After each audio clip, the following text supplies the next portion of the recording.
Chapter 10. A Bosom Friend.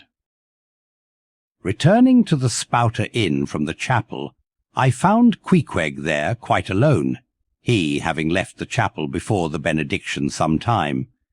He was sitting on a bench before the fire, with his feet on the stove hearth, and in one hand was holding close up to his face that little negro idol of his, peering hard into its face, and with a jackknife gently whittling away at its nose, meanwhile humming to himself in his heathenish way. But being now interrupted, he put up the image, and pretty soon, going to the table, took up a large book there, and placing it on his lap, began counting the pages with deliberate regularity. At every 50th page, as I fancied, stopping a moment, looking vacantly around him, and giving utterance to a long-drawn, gurgling whistle of astonishment. He would then begin again at the next 50, seeming to commence at number 1 each time, as though he could not count more than 50, and it was only by such a large number of 50s being found together that his astonishment at the multitude of pages was excited. With much interest I sat watching him. Savage though he was, and hideously marred about the face, at least to my taste, his countenance yet had a something in it which was by no means disagreeable. You cannot hide the soul. Through all his unearthly tattooings, I thought I saw the traces of a simple, honest heart, and in his large, deep eyes, fiery, black and bold, there seemed tokens of a spirit that would dare 1,000 devils.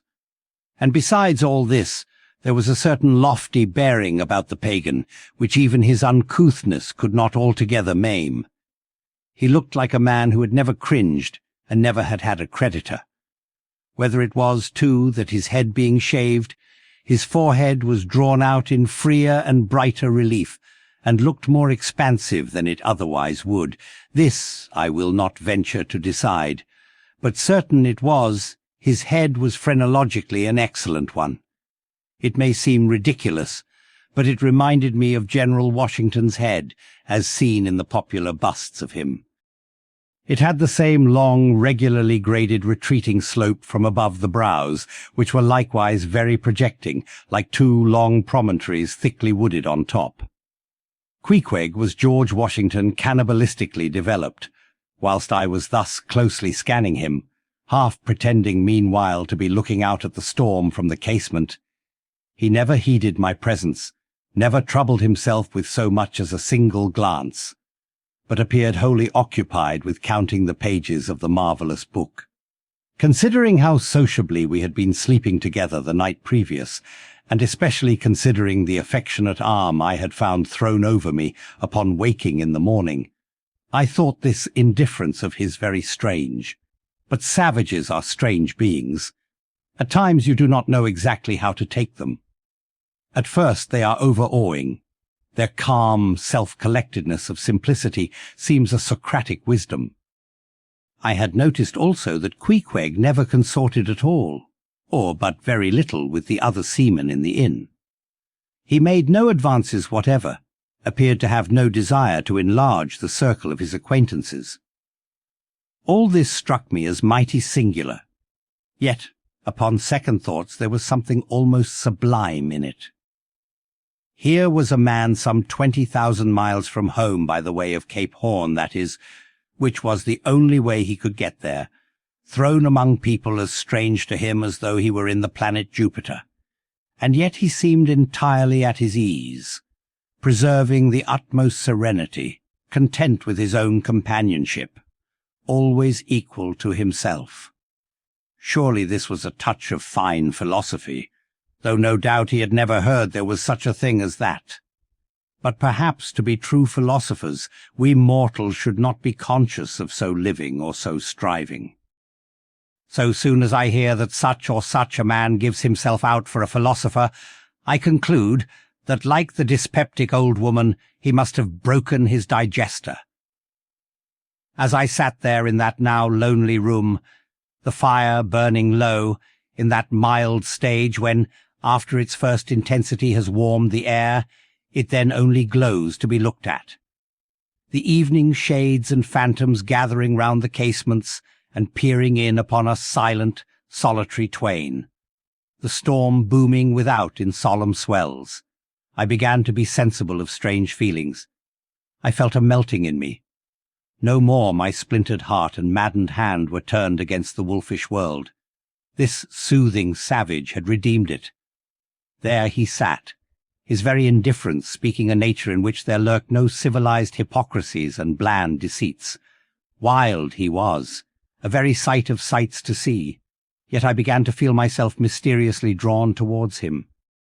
And those same things that would have repelled most others, they were the very magnets that thus drew me. I'll try a pagan friend, thought I, since Christian kindness has proved but hollow courtesy. I drew my bench near him, and made some friendly signs and hints, doing my best to talk with him meanwhile. At first he little noticed these advances, but presently, upon my referring to his last night's hospitalities, he made out to ask me whether we were again to be bedfellows. I told him yes, whereat I thought he looked pleased, perhaps a little complimented. We then turned over the book together, and I endeavoured to explain to him the purpose of the printing and the meaning of the few pictures that were in it. Thus I soon engaged his interest, and from that we went to jabbering the best we could about the various outer sights to be seen in this famous town. Soon I proposed a social smoke, and producing his pouch and tomahawk, he quietly offered me a puff. And then we sat exchanging puffs from that wild pipe of his, and keeping it regularly passing between us. If there yet lurked any ice of indifference towards me in the pagan's breast, this pleasant, genial smoke we had soon thawed it out and left us cronies. He seemed to take to me quite as naturally and unbiddenly as I to him, and when our smoke was over, he pressed his forehead against mine, clasped me round the waist, and said that henceforth we were married, meaning, in his country's phrase, that we were bosom friends. He would gladly die for me if need should be. In a countryman, this sudden flame of friendship would have seemed far too premature, a thing to be much distrusted. But in this simple savage those old rules would not apply. After supper, and another social chat and smoke, we went to our room together. He made me a present of his embalmed head, took out his enormous tobacco wallet, and groping under the tobacco, drew out some $30 in silver. Then spreading them on the table, and mechanically dividing them into 2 equal portions, pushed one of them towards me and said it was mine. I was going to remonstrate, but he silenced me by pouring them into my trousers pockets. I let them stay. He then went about his evening prayers, took out his idol, and removed the paper fireboard.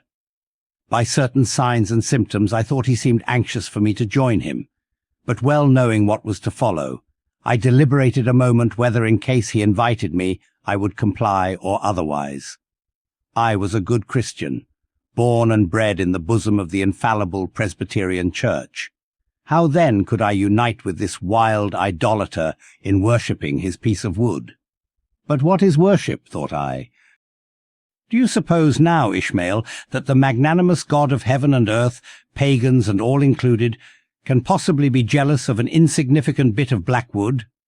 Impossible. But what is worship?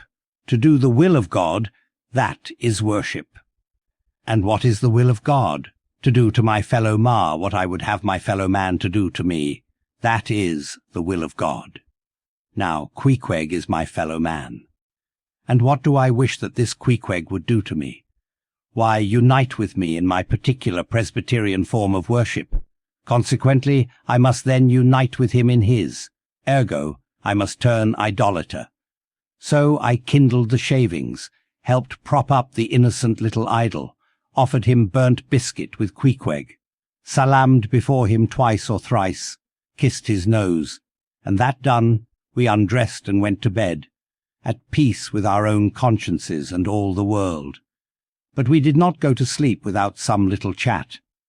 How it is I know not, but there is no place like a bed for confidential disclosures between friends. Man and wife, they say, they're open the very bottom of their souls to each other, and some old couples often lie and chat over old times till nearly morning. Thus then in our heart's honeymoon lay I and Queequeg, a cosy, loving pair.